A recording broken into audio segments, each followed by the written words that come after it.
Here's a presentation that I gave to my classes recently about the physics of the movie Interstellar.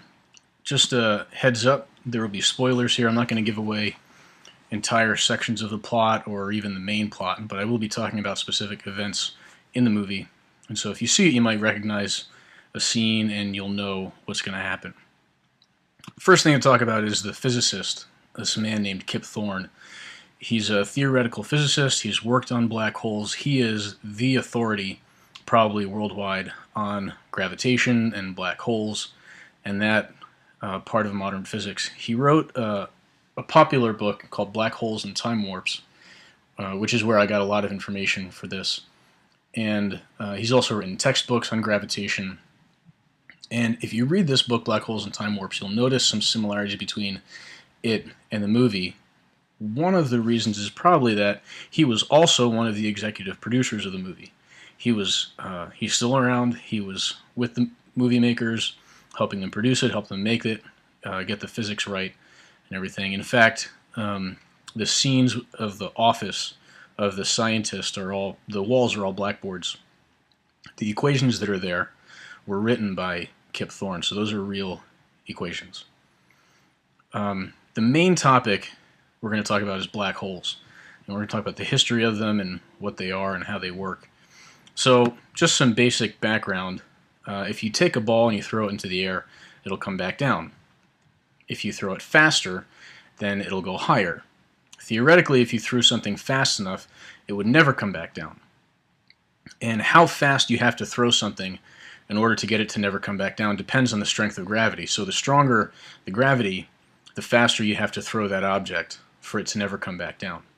Now, this is all known theory. In the 1700s, Newton had worked on gravity, the basic idea.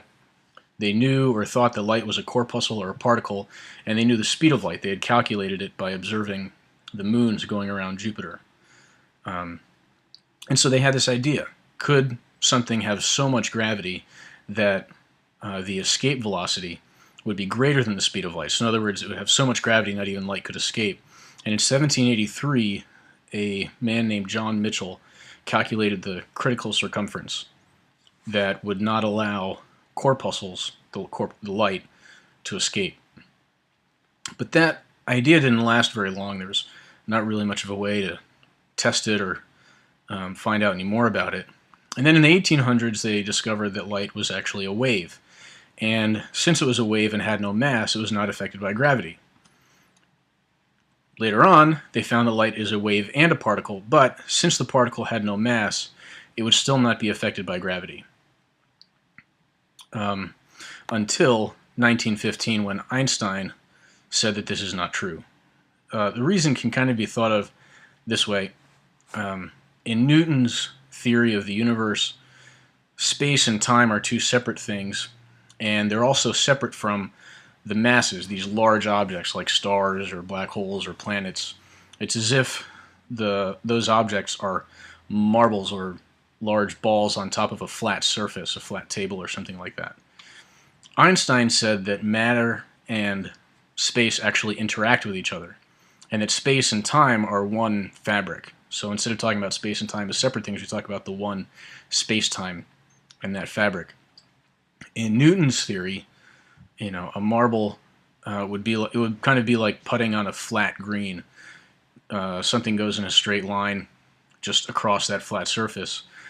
Einstein's theory of gravity says that massive objects are going to bend the surface, so it would be like putting on a green with hills and valleys, and the particles are going to follow those hills and valleys. And so, in Einstein's theory, even light, which has no mass, would still follow this curvature of space-time, as if it was on this curved surface. So the idea was that light would bend around a really massive object, for example, like the sun. And there was another problem that Einstein's theory solved. Specifically, there was a problem with Mercury's orbit. But they also wanted to test out this idea that large objects would bend light. And the only nearby very large object where they could observe this was the sun. The problem is the sun blocks out the light from the stars behind it, so we couldn't see if the sun was actually bending the light. until Arthur Eddington got the idea to do an observation of a star just past the sun during a solar eclipse. And so he went to Chile in the early 1920s or late 1910s, and he discovered that the light does bend around the sun. During a solar eclipse, he was able to get a viewing of this distant star, and this was a big deal because now we had an Englishman verifying the theory of a German post-World War I. So now, the British and the Germans have been fighting, but now we have concord and harmony and people working together towards progress and science and that sort of thing. It was a big deal. One of the interesting things, though, is that nobody can find the plates from Eddington's observation. So the question, did he really make that observation or not? Thankfully, the theory has been verified many times since, but it's an interesting historical note about that particular observation. So now that we know that light and gravity do interact, there's the question, can there be enough gravity to stop light from going out? Could we have this thing called a black hole, which they didn't call a black hole, by the way, at the time. That name was developed by John Wheeler later. And Einstein said no, this thing is not possible. He actually said there ought to be a law of the universe preventing such objects from existing. Arthur Eddington, the great astronomer, also said no, not possible. However, in 1931, there was a young Indian student named Subramanian Chandrasekhar, and on his way to England, after finishing his undergraduate degree, on his way to earn his graduate degree in England, on the boat, on the way there, he wrote 2 papers. One was published right away. The other one was proving that black holes could exist, but very few people could understand the proof that he gave. He gave it to his advisor, and he had a question about it, had it cleared up. Still, it wasn't being published. Chandrasekhar got frustrated, sent it to America. People there had to send it around to get it decided on. And it was finally decided it was a good paper, and it was published. However, Chandrasekhar didn't make a huge splash right away. In fact, a lot of scientists ignored it, and they continued to think that black holes weren't possible. There was even a case where Eddington publicly ridiculed Chandrasekhar during a conference. He was on stage, and Chandrasekhar was in the audience. And Chandrasekhar turned to his advisor and he said, "Look, I can prove this guy wrong. The arguments he's using don't make any sense. I can use the equations." And his advisor said, "No, don't worry. Eddington's old. He'll die soon, and then your theory can move forward." And it did. But for a while, nobody would believe Chandrasekhar, but even though he had provided a proof. So this is one of those historical examples of scientific progress being impeded by the oppressive forces of other scientists. The simple fact is that even science is a human endeavor, and as such suffers from human personalities and prejudices and biases. It's not a clear-cut, pure, idealistic endeavor, as we like to think it is sometimes. So what is a black hole? Main idea is that there's so much mass in such a small space that the gravitational force is so strong not even light can escape. To be more exact, it's bending space-time so much that the light loses all of its energy by the time it gets out. We'll talk more about that later. And since nothing, not even light, can escape, this term called a black hole was termed. Since light can't get out, there's no communication. Radio waves, for example, are a main mode of distant communication, but radio waves are forms of light. And since not even light can get out, those radio waves would die by the time they reached the edge of the black hole. The point where light no longer goes past, that's called the event horizon. You can see it here in this picture. Anything that happens just outside the event horizon can reach the outer world. Anything that happens just inside the event horizon will be pulled back in, and there's no communication past this point. So what does a black hole look like? It's right here. You see it? Against a pure black background, it would not look like anything. It would just look like more of the same blackness. So then the question is, what evidence is there? And first thing, the equations. As Chandrasekhar showed The equations require at least the possibility of black holes, based on the laws of science as they understood them at the time, based on general relativity, which had been at least verified partially by that time, then these things have to be possible.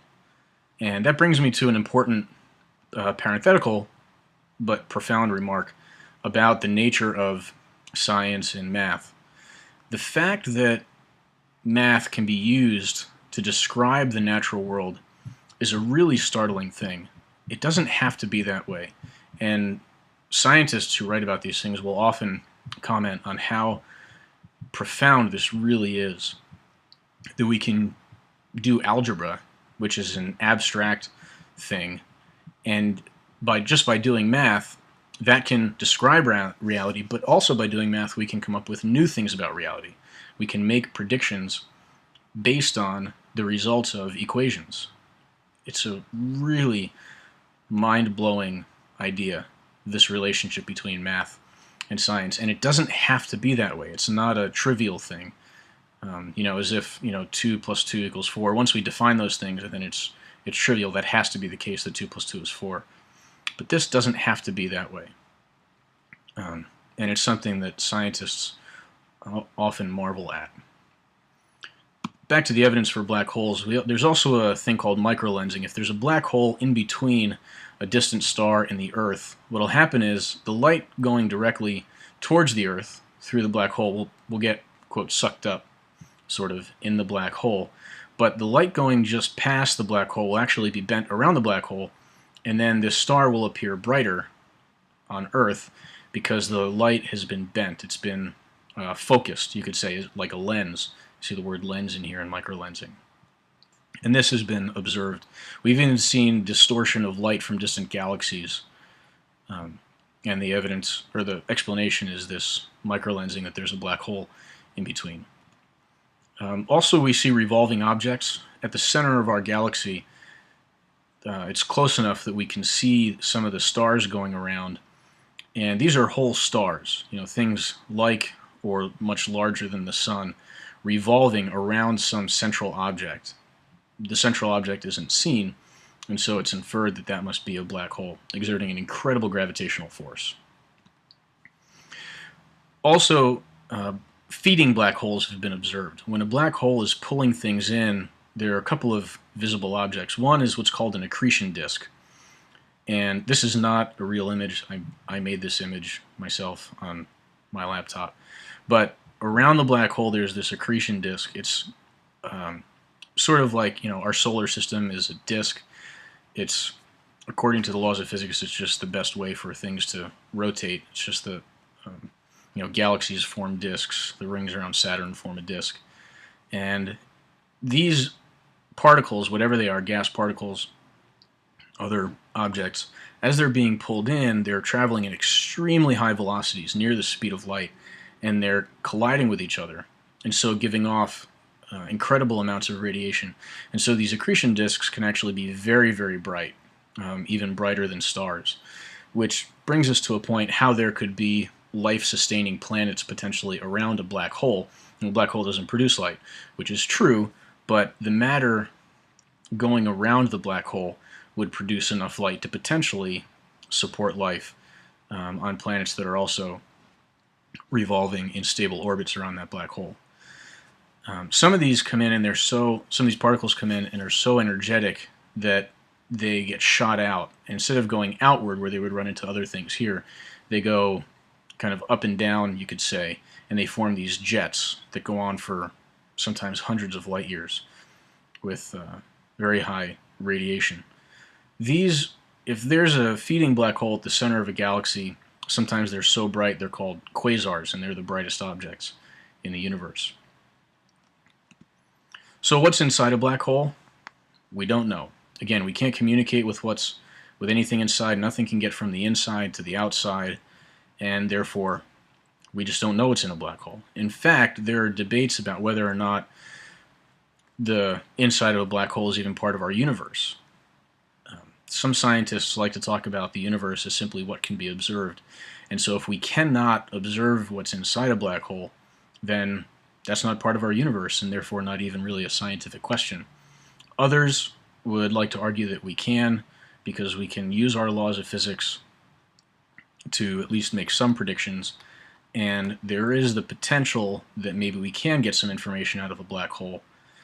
And that was part of Hawking's contribution, that maybe there's this thing called Hawking radiation that occurs at the event horizon, and there's a potential to get information that way. Others say that inside a black hole maybe other universes are created, and that would create sort of a natural selection for universes that are, a stable universe that produces black holes. You would get more of those types of universes. Some scientists say, how could we show that? How could we prove it? What predictions would it make? And others say, well, it is scientific because we could test our universe to see if it fits that model. So it's really, this question is at the cutting edge of science and the philosophy of science and some of the debates that are still current in the world. Entering a black hole, what would that be like? Here's an illustration of the moon and the Earth, and the moon is what's called is gravitationally locked. We only see one face of the moon all the time, and one of the reasons is that the moon is actually gravitationally distorted. It's not a perfect sphere, and the reason for that is this side of the moon that's closer to the Earth experiences more gravity than this side of the moon that's further away. If it's enough of a distance here that there's a difference felt by the moon in this gravitational force. Everything's attracted to the center of the Earth, and so the outsides of the moon, these sides, are pulled in towards that center point. So if the moon had feelings, this is what it would feel like. It would feel like it's being stretched in this direction and compressed in this direction. Anything near a black hole experiences these forces, which are called tidal forces, to such an extreme degree that around certain black holes, any object would be ripped into its constituent subatomic particles. And there's no cure for that, so don't try it. Other black holes that they wouldn't be ripped into the particles, but there would be enough force to definitely kill a human being. And there's a term for this that I've actually read called spaghettification. Think of the word spaghetti. Things are spaghettified because they're stretched out and compressed and turned into spaghetti. Another thing that happens, as things are nearer to a black hole, time slows down. And this is one of the places that the movie got it right, but also one of the places where the movie got it wrong. The main character is concerned about going near the black hole because too much time will pass. You can see out here time's going kind of quickly, in here time's going slowly. The person near the black hole doesn't experience time any different, but once he comes away from the black hole, then he'll find that time out here had continued to go by at a much faster rate. And that's what the main character's main concern is.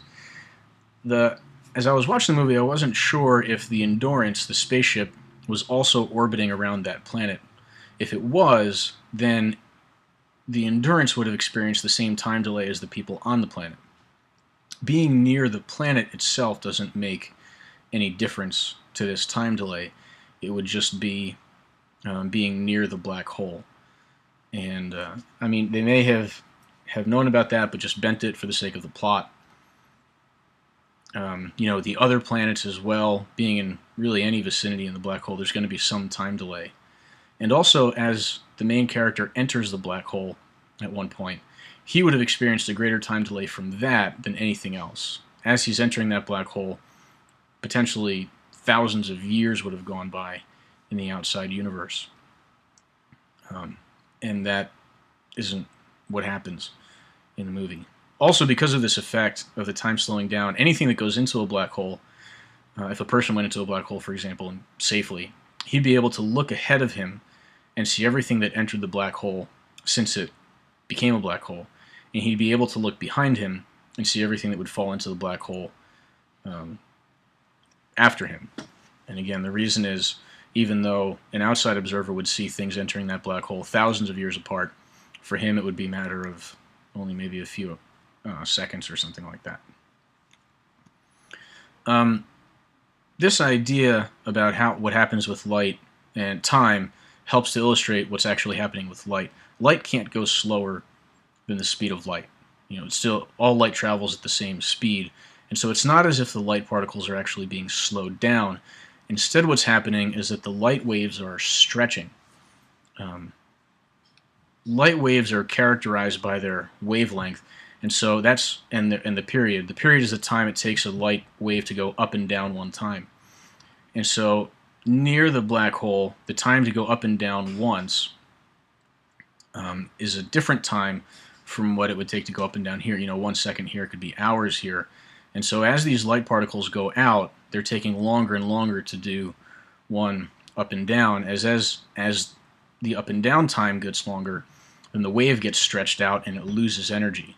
And so what's actually happening is time is distorted, the space-time. The time aspect is distorted so much that these light particles are stretched, technical term redshifted, out of existence to the point where their energy is zero. The movie's black hole is actually the most accurate picture of a black hole that's ever been made. One, because it was an image generated by computers directly from the equations, and also, since it's Hollywood, they had the money to pay computer programmers and pay for the computers, the very strong computers necessary to compute for over a year the equations necessary to get a very accurate picture of a black hole. So not just in movies, but really anywhere, it's the most accurate depiction of a black hole that's ever been made. This is not it. Again, this is a picture I made. One of the surprising things for me seeing the movie was that we have the accretion disk, but looking at the black hole, if someone was over here looking at it, they wouldn't just see black emptiness above and below. Instead, they would see light from the accretion disk bent around the black hole. So the light on this side would actually get bent around, and someone on this side would see everything from this side of the black hole. Of course, it would be distorted, so it may not be... you might not be able to interpret exactly what's there or see a very clear image. But this light would be coming around, and so there would be something like a halo around the black hole, like this. Now about wormholes. In 1985, Carl Sagan was finishing writing Contact, and he had this problem, how to get his main character from one part of the universe to another part of the universe very quickly, without a whole lot of time going by, either for the character or the people on Earth. As we know, if something travels near the speed of light very far away, then time goes by here on Earth at a different rate, and he wanted to avoid all that. So he went to his friend named Kip Thorne, and he asked him if he had any ideas about doing this. And Kip Thorne said, let me think about it. And he came up with this idea of wormholes. And he actually started doing calculations and publishing papers on wormholes. And some of his friends were like, you might not want to do that. You're going to lose your reputation as a scientist. He didn't, because he did heed warnings, and he didn't go off the deep end. But this was an interesting case where the writing of science fiction actually sparked a valid scientific idea. Usually it's the science informing the science fiction purely, but this is a case where it worked backwards. Bottom line is, wormholes are possible in theory, but not necessarily in the real world in practice. Wormholes potentially do exist, but they are so small and they last for such a short time, we don't really have any access to them. There is the possibility, and really what the movie is about, is that there could be a super advanced society someday that learns how to make these wormholes and make them bigger and hold them open over a long period of time so they'd be accessible for people to travel through. The idea expressed in the movie is really straight out of the book Black Holes and Time Warps by Kip Thorne. And it's this, that there's sort of an underlying hyperspace above, hyperspace means above space, or kind of around, that space is sort of in the setting of hyperspace. So if we take space and space-time and crunch it down to 2 dimensions, and then the space could potentially be bent around, and so you'd get these corresponding points in space because it's bent around in hyperspace, and you have these singularities that would meet up. That's essentially what a wormhole is. So you've got these 2 distant points in the universe, or 2 different times you could even potentially have, and these could somehow match up. Exoplanets. According to exoplanets.com, on the 22nd of December, year 2014, there were over 1,500 confirmed exoplanets and over 3,000 unconfirmed candidates, so things that they think might be exoplanets, but they weren't really sure. The movie depicts exoplanets going around a black hole. I don't think there have been any detected going around a black hole. The reason in the movie they had to have the black hole was to complete the plot. If they had exoplanets just going around a star, then that wouldn't hold up very well. Also, the wormhole was necessary to get from our solar system to a black hole. And again, the black hole was needed for the plot. This idea that this future advanced society had somehow figured out gravity and been able to manipulate things. The black hole was a necessary piece. The wormhole provides the way to get to that black hole without too much time going by on Earth. But anyway, these exoplanets are usually detected going around other stars. An exoplanet, also extrasolar planet, is another name for it. And the way that they're detected, the main way, is this, that there's a gravitational force not only of the star pulling on the planet, but also the planet pulling on the star. This is Newton's third law. When two objects interact, they exert equal and opposite forces, or equal forces in opposite directions. And so as a planet goes around a star, this star will actually wobble a little bit. And that can be observed by telescopes, by observing the light stretching out or being compressed, redshifting or blue shifting. And from that, they're able to deduce that there are planets going around these stars. And like we saw, there have been hundreds, literally hundreds of other planets going around other stars. The quantum gravity problem plays a big role in the movie. It's the main scientist is working on this problem because they think that if they can figure it out, then they can figure out how to manipulate gravity and save the people on Earth, how to get them off of the Earth into outer space to another planet potentially.